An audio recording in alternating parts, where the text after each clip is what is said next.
Welcome. Well, you're at home with Jim and Joy, and you are an important part of our EWTN family. And we're so delighted that you have welcomed us into your home. We certainly would love to hear from you. So send us an email with a question or a comment to jimandjoy@ewtn.com. And today, our guest again is Anthony DeStefano.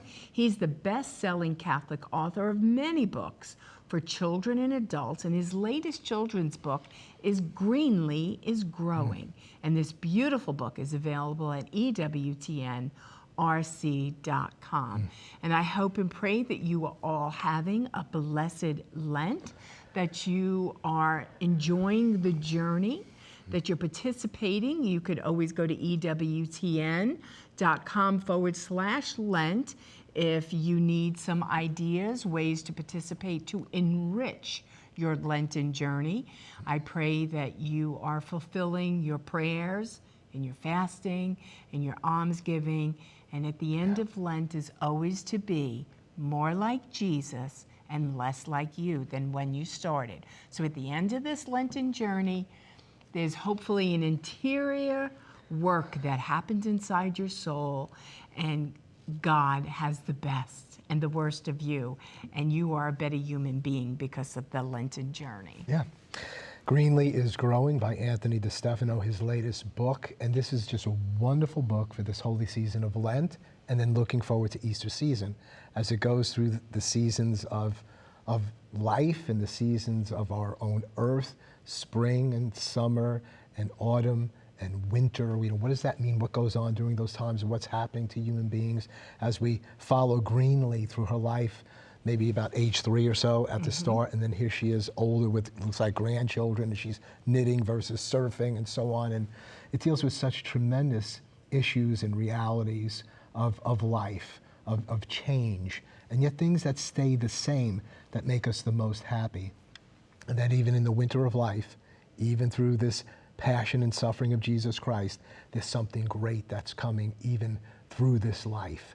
And it's good when this life concludes that we go on to the fullness of life. And Anthony brings this and so many other truths through in Greenly is Growing. So plenty more to come. We'll be right back with Anthony DeStefano. Don't go away.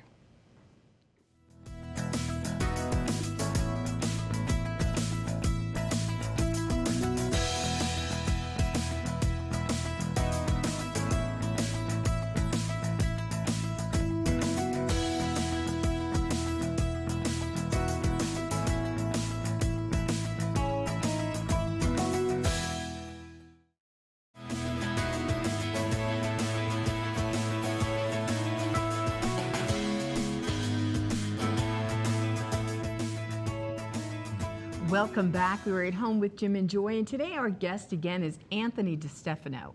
He is a best-selling Catholic author of many books for children and adults, and his latest children's book is Greenly is Growing. And this beautiful book is available at ewtnrc.com, or you can go visit Anthony's website, anthonydestefano.com. Well, Anthony, we welcome you back, and we're so excited to have you again. But maybe for our family that missed our show yesterday, if you could just give us a quick, brief overview of the book and tell us, why did you write this book and who for? Sure. Well, Jim did a good job of describing it in the last segment. I wanted to write a book for children that showed them the whole scope of their lives. Very few children's books actually show children that they're going to grow old and even become an old person one day. And I think perspective is very important for children to have. It's never too early to learn about perspective. So I wanted to write a book that very simply showed children that they're meant to grow and change in the same way that the flowers and the trees and the grass change, and to show them that there's nothing to be afraid of, and that in every season of the year, there's potential for tremendous joy. In fact, I wrote this book during the pandemic, when many children were very, very fearful because so many of the older people in their lives were sick and had died. And the idea of children being afraid was impressed upon my heart even more. And I thought, how do I write a book that shows children not to be so petrified of change. And I thought this was the way to do it because it showed this tremendous change of a person's whole life. Well, you did a great job. And now tell us, now that you're saying you wrote the book during the pandemic, which was a pretty dismal time in the whole world, and yet this book is so beautiful, so colorful, so fun, which must have been a good place for you to land as you were working through it during the pandemic. But tell us about your illustrator and where is she from? Because she's different from your other books. Yes, I've used the best illustrators in the world, and this is part of my philosophy. I do not think Christian books and Catholic books should be any less good than the mainstream books. So I've gone out of my way to find the best illustrators in the world. And because every single one of my children's books is different, I try to use an illustrator based on the mission and purpose of the book. And so when I write a book about an animal, like the donkey that no one could ride, I've tried to find illustrators that are really great at doing animals and putting human expressions on their faces. And if I do a book on, say, the angels or Our Lady, and one of the main points of those books is to show children that Our Lady and the angels really exist, that they're not cartoons, that they're not make-believe or pretend, I try to find an artist who's good at photorealism to get across that theological reality of Our Lady and the angels. But this book was different. This book was about the joy of life. It was about the fact that life is beautiful. And so I wanted to find an artist whose very style was joyful. And I found this a young lady named Louise Ellis. She's a Brit. She's actually lives and works in northern England. And I think she's just done a wonderful job. Every single one of these illustrations is just bursting with color and full of, flowers and trees and millions of, not millions, but hundreds of different animals and insects and critters. It's like a sort of Where's Waldo. Children are going to have a lot of fun just picking out all the different life forms. And I think what Louise has managed to do here is not only to show that life is beautiful and joyful, but she's managed to convey a theological truth, a very important one, that God is a God of life and abundant life. That's something that she added to this book that I didn't even intend in the beginning, but that's one of the benefits of collaborating with a brilliant artist. They bring something to the project and add another dimension that I hadn't even thought of in the beginning. I love the skies in the book. The skies are like bursting, and they're so beautiful. And even this morning here in Birmingham, Alabama, I made Jim Pinto come to our big bay window to look at the sunrise. It was spectacular, and it was colorful and beautiful. But the problem with us as a society and as a world is we don't look up. We don't look up to the sky for the beauty and the majesty and the awe of God. And so I love all the colors in the sky and how beautiful everything is, and the night light and the daylight, how it's all so beautiful. So your illustrator did a great job, and it certainly made the book fun to look at. Anthony, in all the beauty, fun to look at, again, we're speaking about life, we're speaking about moving towards death, which is scary for all of us, but in particular children. But again, as I said in the first show, it seems like everything that's colorful has to do with things that are going to remain the same. We change, but it's the sky, and it's the galaxy and the moon, and it's the creatures, and so I think you're trying to teach children, and I think you're going to teach adults in a big way who really don't buy into it. We've really bought into the old cosmetic culture where we're looking at people, we might need a little touch up or something, but people are 70, 80, 90 years old, they're trying to do things to themselves that is just like, what are you thinking? You're really not 25 years old. And so you're kind of undermining that worldly philosophy with this one. Like my mother, her favorite song was "The best things in life are free. They're yours, they're mine. Love belongs to everyone. The sun, the moon, it belongs." And the older I get, I was writing as I turned 68, writing to a friend. I said, my mother always would sing to me and tell me, I'm finding in my life is true. It's not the things I could buy or the money I need to get or the change in my self that I can make physically for whatever that's worth. It's these things that are unchanging. The best things in life are free. Yes, and again, you've said so many things there that I could comment on. One of them, though, is that this book is also about permanence, about change, but also about the things that stay the same. And some of the things that stay the same are the beauty of nature, the colors of nature, the close bonds we have with family, the bonds of love. Most importantly, our identity stays the same. Even though you may look older, you're still you. And you Yes. don't lose 1 ounce of dignity, no matter how old you look. And this is a pro-life message that's Yes. that's embedded in this book as well. So those kinds of things always stay the same, and they are the most important things. And I think, I think this is a Lenten message too, because in Lent we talk about sacrifice and fasting. And this book does extol the simple pleasures of life, Yes. and not the luxuries. And I'd like to talk about what you just said there about the best things in life being free, because that sounds cliche, but it's so true, especially now, because I think we've begun in this time to really get used to living artificial lives. By artificial lives, I mean lives that we lived on social media. Lives that right. we live through all the movies that we're watching on cable TV, and all the video games we're playing, and all the time we spend on smartphones and tablets.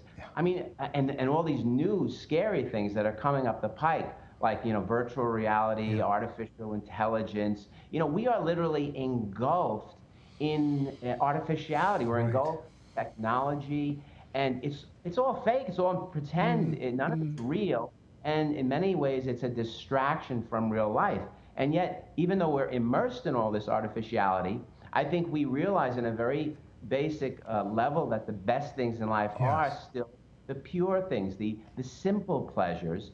And those are the kind of pleasures I try to show Greenlee enjoying in this book. Being outside, enjoying the summer sunshine, playing in nature, smelling a bonfire, smelling the ocean breeze, spending time with your family during holidays. These are the most profound joys, and I think it's true to say, and this is the last point I'd like to make here, that the people who understand that these are the greatest joys in life are also going to be the happiest people. But they're the people who appreciate more. They already appreciate the basics. And so of course then they can appreciate the luxuries after that. It's when you can't even appreciate the basic things in life that you're never going to be happy. You have to have this attitude of gratitude. And you have to live in a state of appreciation and realize that you're rich already. You're already coming from a place of abundance. Yeah. And I think that this book sort of dovetails with Lent in that way, because when we fast and we sacrifice, not only are we strengthening our will, but we're learning to appreciate those things that we've given up. We give up something, we want it more, we appreciate it more. And this book, in extolling the simple joys of life, I think that dovetails nicely with that. Well, and I think it's a comforting book in that no matter what man tries to do in this world, spring, summer, fall, and winter are happening. They're going to come. They will be constant. And so, and those are the things in life, it's nature. And no matter what man does, he's not going to stop it.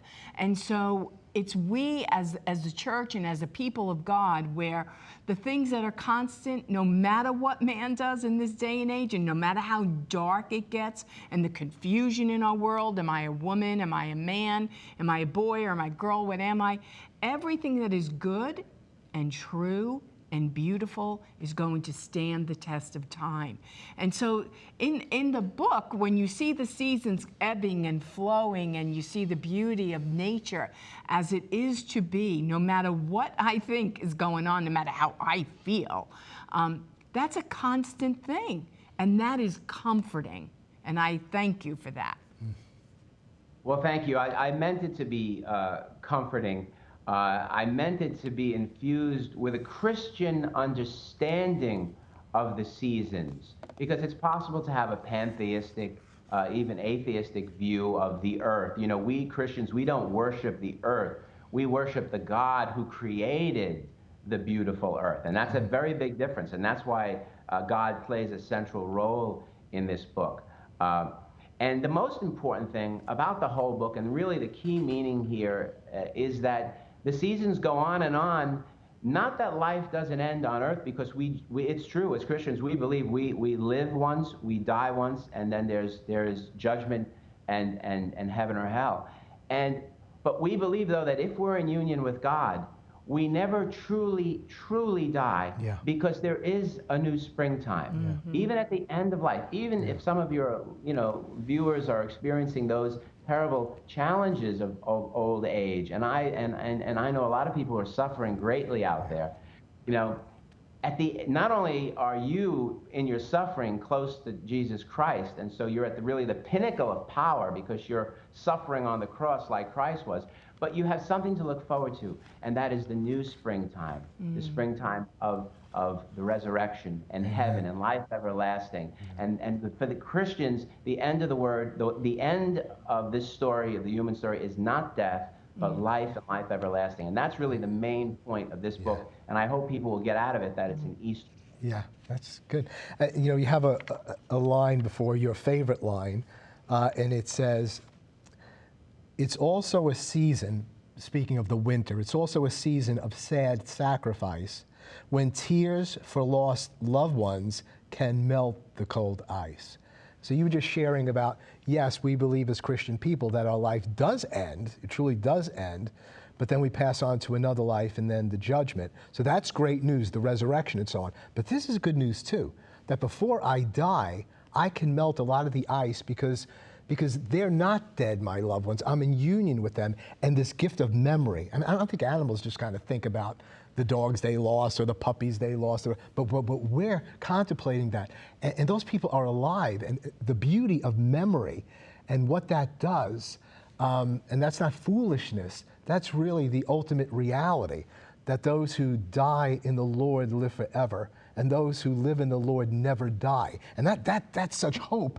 And that's such a part of the madness with young people who've bought into these lies of no afterlife and of secularism and all these kind of things, that all their hope is gone. I mean, is this all that there is to things? And they're not only, getting counseled, they're killing themselves because they don't have this idea of my loved one's alive. My memory in the coldest of times, I can melt this, and it's not just wishful thinking, this is reality. Yeah, it's reality, and people don't understand this. Some unbeliever atheist friends of mine, they think, well, you believe in God and heaven, so therefore you shouldn't be grieving when people die. No. Christians, believers, we grieve as much as everyone else, but the difference between Christians and unbelievers is when we grieve with hope. We grieve with hope that there was meaning to their life. These people who died, and the fact that we're going to see them again. That's the main thing. Someday, if we go to heaven, we're going to be able to see these loved ones who have passed on. And also after the resurrection, it's not going to just be like seeing a ghost. It's going to be seeing a real live person. We're going to be able to hear their voice again. And we're going to be able to run up to them and kiss them and feel the warmth of their skin and touch them. And we have this incredible belief in the resurrection. And I never tire of talking about that. In all my books, I started out with The Travel Guide to Heaven 20 years ago. Yes. Was my first book. Yes. And I'm still talking about heaven now because I don't think that Christians meditate or think about it as much as they should. If people meditated on the resurrection and heaven 5 minutes a day, it would revolutionize their whole lives. Yeah, Yes. I totally agree with you. I love also in the book the journey of the springtime and the summer and the romance as it happens in marriage. We're married 45 years, and you have to let the change happen. Like in your springtime, and I'm still madly in love with Jim, but I think we're in the winter season of our lives after being married 45 years. But you have to let that be what that is. Our bodies are breaking down. We're just different human beings. But to be able to celebrate every part of the journey and to know for the time and the purpose of that season in which we live, be it the spring, the summer, the fall, or the winter, right? Absolutely, and I would strongly disagree with you. I do not think that you're in the winter. I think you're in the autumn. At latest, you're in the You're autumn. so And cute. winter is yet to come for the two of you because your love is so strong that it actually makes you young. It actually brings youth to your life. And this Yes. is a key for people. You know, all these people who are getting plastic surgery and they're trying so hard to eliminate wrinkles. They're so silly. It's not about it's not about staying young. You're not going to stay young. You're not meant to stay young. The same God that created the first part created the last part. He wants you to live that. But you have to stay youthful. You could stay youthful and be 97 years old and be Right. youthful. And I know plenty of 97-year-olds who are more youthful than some of these dreary, atheistic 22-year-olds out there. And believe me, it makes a world of difference in the quality of their life and how happy they are. Anthony, we're going to close with those wonderful thoughts and the wisdom that you've just shared. Thank you for being an evangelist through this art to the world, not just the church, but to the entire world, and having a publisher that brings it out, the largest publisher, to the entire world. How desperately this culture and this time needs the work that you're doing. You're called for such a time as this. Go to anthonydestefano.com and go to EWTN Religious Catalog and get Greenlee is Growing. God bless you, brother. Thank you so much. Bless you. Thank you so much for having me. We're going to take a break and we'll be right back. Please don't go away.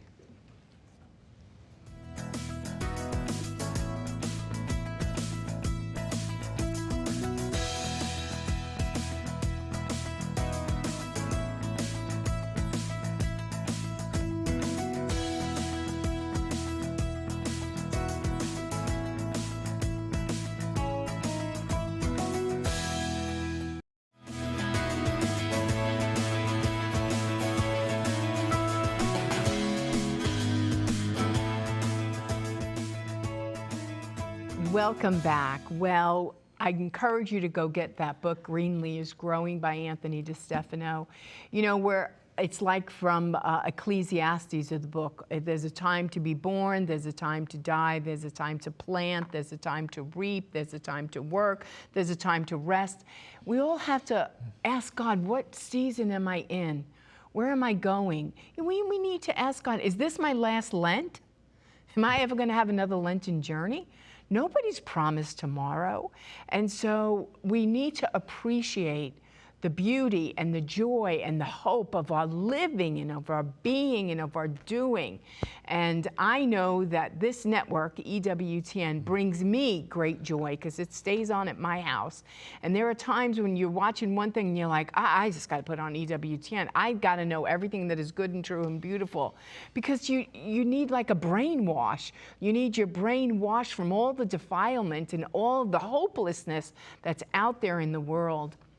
We are living in a dark time, but Jesus is the light of the world, and he's looking for you and me to shine our light. But we have to be in him. We have to be looking up to him. We need to know for the season and the time and the purpose of just your day, because that's all that you promised is today. Live well, love well, and be well. And I pray you have a blessed Lent. There's a season and a time for every purpose under heaven. And God has made you for good, not for evil, and to give you a future that is full of hope. He's totally committed to you in every season of your life, whatever stage, whatever phase, whatever's happening in your family. And Anthony's book, Greenlee is Growing, is just a beautiful sharing on the sanctity of the created order and finding joy in the one who created that, and in the sanctity of every human being. This is me now at this stage and phase in life. This is who I am. I'm not another person. I think of somebody, we were ministering to her mother who had Alzheimer's, and she said, I don't even know this person. This is a different person. And I just said, she's not a different person. This is the same person. This is your mother, and this is who she is now. She's the same person. Some changes there, but the person doesn't change.